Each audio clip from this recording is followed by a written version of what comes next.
What we'd like to talk about initially when we were proposing a topic for the conference was going to be intermunicipal development plans. And since that time, the province has tweaked it a little bit and talking about intermunicipal cooperation. And I think this is a spot and an area where planners are ideally suited to lead the role in intermunicipal discussions, intermunicipal cooperation, intermunicipal negotiations. Because we're the ones that really have the broader scope, the broader vision that ties together a lot of what municipalities do and how they can be done, whether you're on the rural side or on the urban side. And as we walk through our presentations, you'll see from the legislation that's not quite announced yet, but they're dropping lots of hints, that it's going to be more than just land use planning. There's going to be a far broader range of things that are going to be talked about and discussed. And so we're the ones that I think can lead that charge and be instrumental in making success of the collaboration activities that are going to occur. Now, for us older vintage types, this is really not new. We're talking about what was under, prior to 1995, really were joint general municipal plans. And that's where two or more municipalities would get together and come up with an agreement, largely land use based, dealing with a fringe area, sometimes a fringe area within the urban and a fringe area within the rural, but more typical just on the rural side. Now right now under the Act, and this is what you got to deal with, is what is an intermunicipal development plan? So it's a statutory plan. There's a section in the Act that you can read. It's two or more municipalities, and that can be two rurals, two urbans, if they're side by side. But more typically what you'll find in the province is essentially it's an urban and a rural. They'll get together and they'll come to an agreement. The plan is adopted by a bylaw, and it really covers the area the two negotiate. So is it a narrow half-mile strip? Does it go 5 miles? Is it pronged to capture some kind of weird thing that's out there that the urban or rural want to have captured? Now this is what it must contain, and the Act is very clear. It must contain these three things. You have to have some way to resolve disputes, which really is minor, right, because you're never in dispute.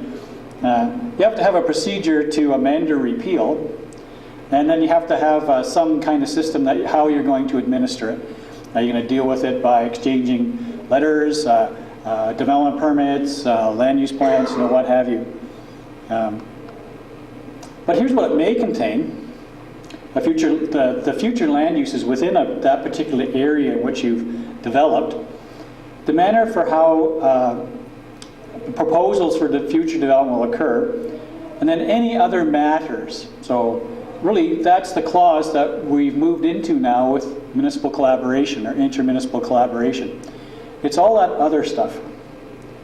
Now in doing that, really, you don't have to have these things, but you can contain them. So you could, theoretically, you could have a plan that has nothing in it other than an administrative process and a dispute resolution process governing a particular geographic area. Not particularly effective, as you could imagine. It doesn't cover anything, but the other side is it can be more than just simply a land use map. And when we were putting this together, we were realizing that the day has come where you're now going to have one, right? You shall have a intermunicipal or intercollaborational plan. Whereas before it was a choice, now it's going to be mandatory. And this lays out probably a different landscape than what we've experienced in the past. Whereas before it was a voluntary thing that two or more municipalities got together because of some kind of need. Either somebody was trying to slay something, there was a problem that was going on and you needed to deal with it in some fashion. Perhaps they didn't get along. They're always squabbling and fighting and scratching each other's eyes, and they weren't achieving anything. So, we've got to do something to resolve this problem. Perhaps the relationship needed intervention. You needed some other party to come in and separate them, send them to their respective corners, let them cool off. Or perhaps it's Shangri-La. They get together like you wouldn't believe. Maybe not like brother and sister, but They have mutual interests.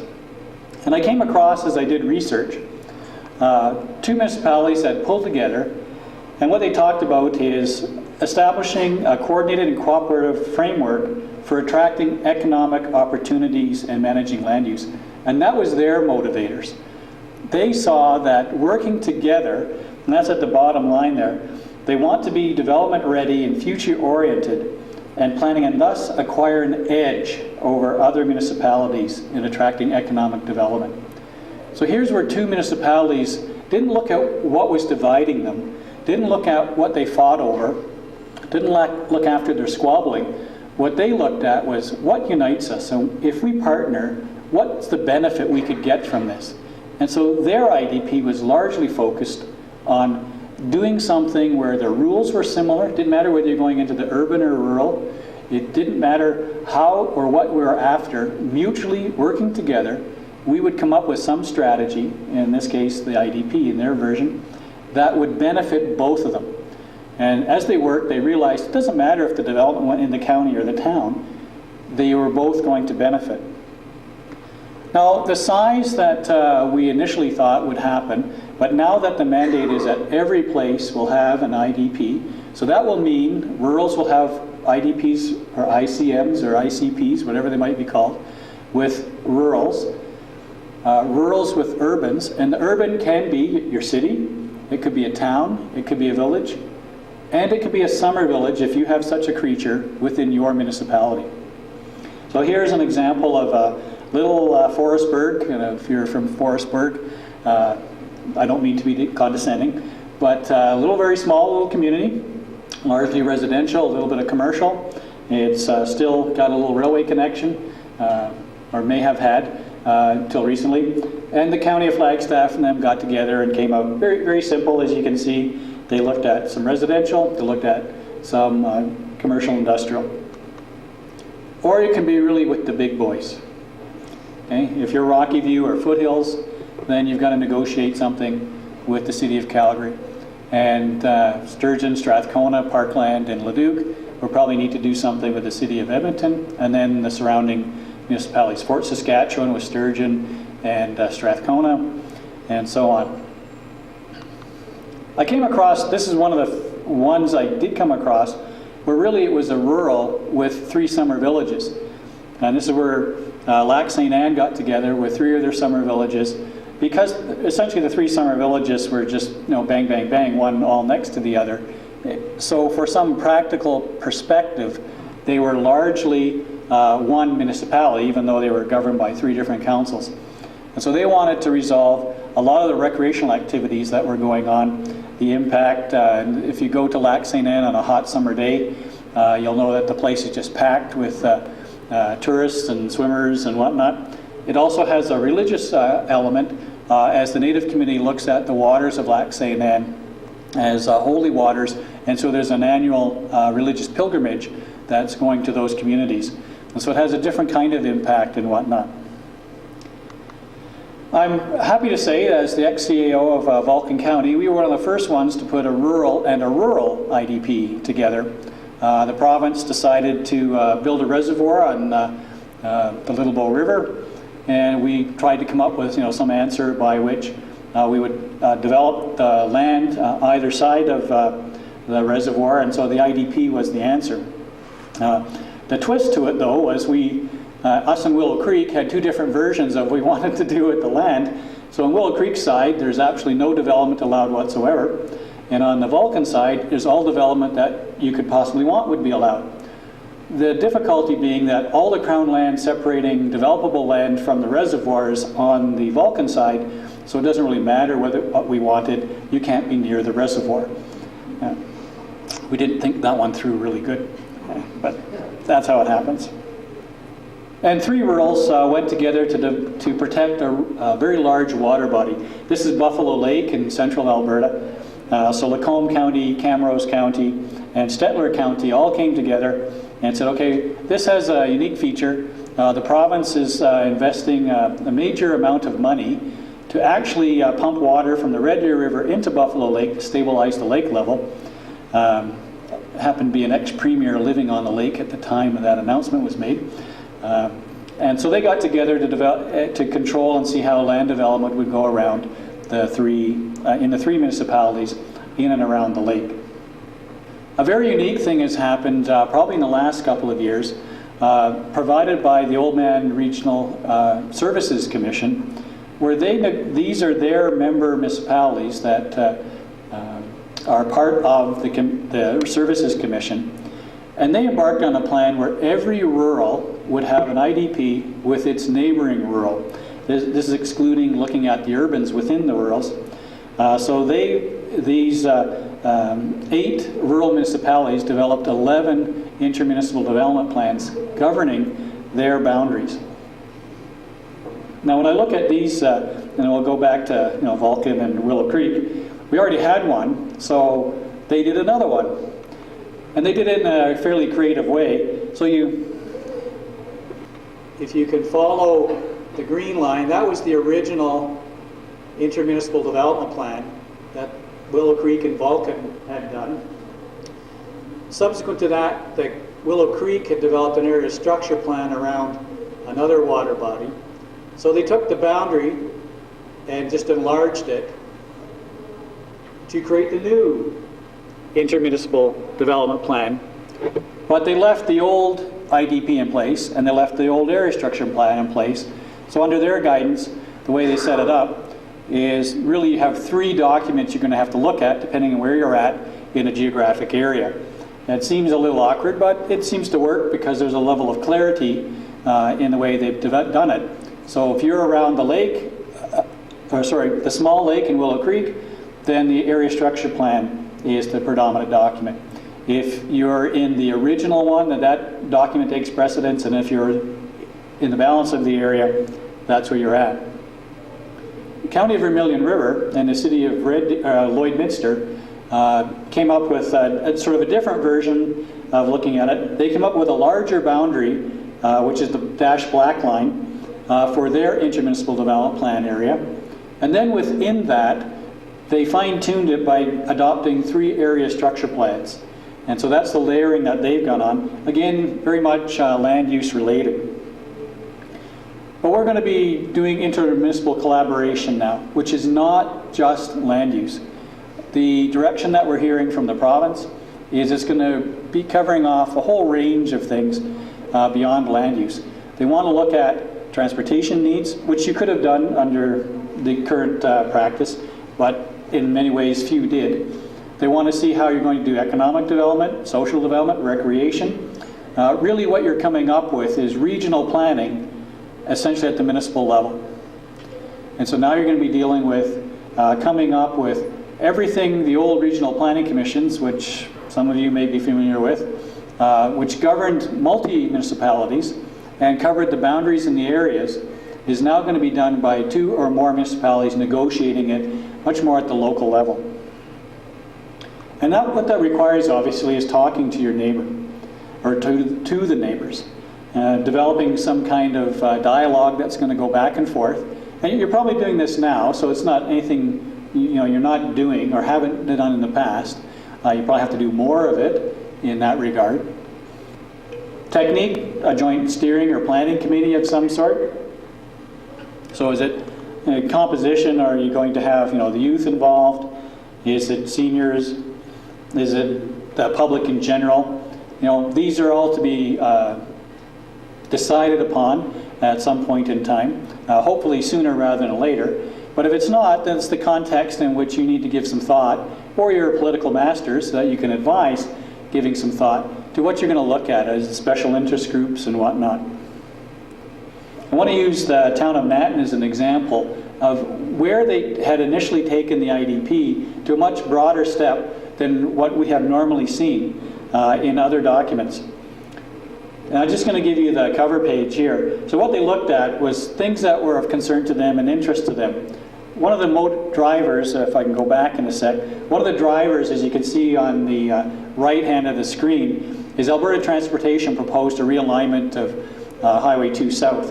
It's going to be an interchange to the east of the town of Natten.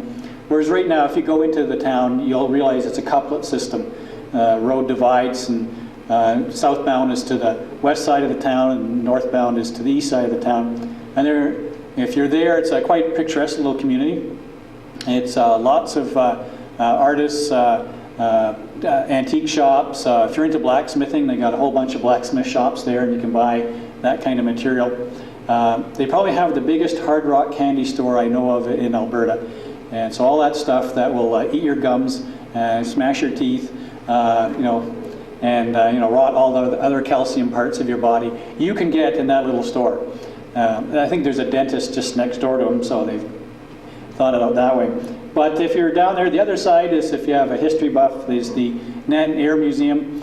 And so every couple times a year they'll roll out a Lancaster bomber and fire up the engines. It doesn't take off, but it makes a nice racket. What they were doing then was looking at how those kinds of things and other things they can put on the table and see how they would deal with. So yes, they looked at the land use area and what were those issues. But because they were dealing with a rural municipality and there was concern that way, confined feeding operations became a concern, and so they needed to be dealt with. The town was quite concerned about too much or group country residential that's going to develop on their periphery that could hinder how they would expand. But they were also concerned about commercial and industrial development. If those kinds of things occurred, where would they occur? How would they occur? Who would get the benefit from them? How would we service these kinds of things? And look at development. You have to look at, are you going to get sewer and water to them? That is one concern. But you have those other soft concerns. Is there, for example, fire protection? Who looks after that? Is there an agreement between the two municipalities where those kinds of services can be looked after? Or is it, no, our urban fire department is only geared and organized to fight essentially urban structural fires, and grass fires and that kind of thing is not what we are equipped to do, perhaps not trained to do, so you need to set up a rural fire department. They developed concerns over how subdivision criteria would be developed. They also looked at how the town would expand. There's a creek that runs through, so there was natural hazards that they wanted to look at. And I wouldn't say, probably at that time, unique to southern Alberta was wind energy development systems. This IDP is a number of years old. And that's where that cutting edge sort of thing was going on. And so what kind of impact would that have if there was any to occur? And again, what transportation and the corridors, what kind of impact was going to happen? With that interchange, are we going to develop around the corners? Are we going to develop specific things, or are we just going to leave it? And then the three things that they needed to do: the referral system, the dispute resolution system, and the plan validity. But now under the new guys, these are the things you're going to have to start considering. What kind of transportation services are you going to be negotiating? Is it a transit system? Is a local airport going to be involved if it's nearby? Library services, for example. Our utilities, and as I talked about, protective services issues, they could be negotiated as well. We also have all sorts of cultural, arts, recreation activities. Is there a central facility that's been going on and putting it together?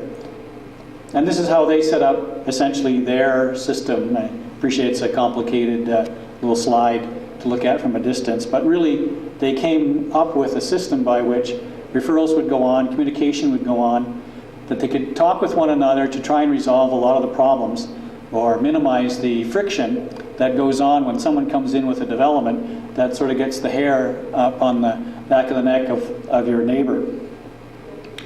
And of course, you've got to have your dispute resolution system. Now, I don't know if this is planning director to planning director or mayor to reeve or what have you, but you need to come up with something. You can't forget your public consultation element. That's a component, as we know, in lots of everything that we do. So we need to talk, even at the start of the process, the residents in the community itself, get them involved.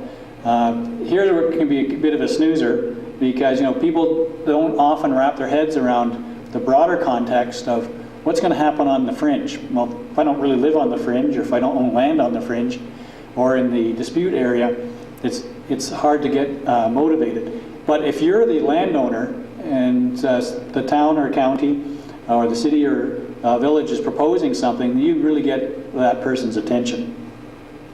And because it's going to look like it's also going to be a statutory process, you need to follow those processes as well.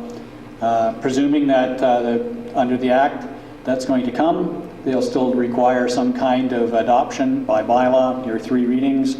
Also requires your mandatory public hearing. We're all going to do this in 2 years. Okay. See, there's 333 municipalities in Alberta. Each one is going to have an IDP with at least one neighbor. Okay, all you new planners out there, you're going to be busy. Okay, you U of C grads and U of A grads, there's work for you. Okay, it's going to take far longer than 2 years.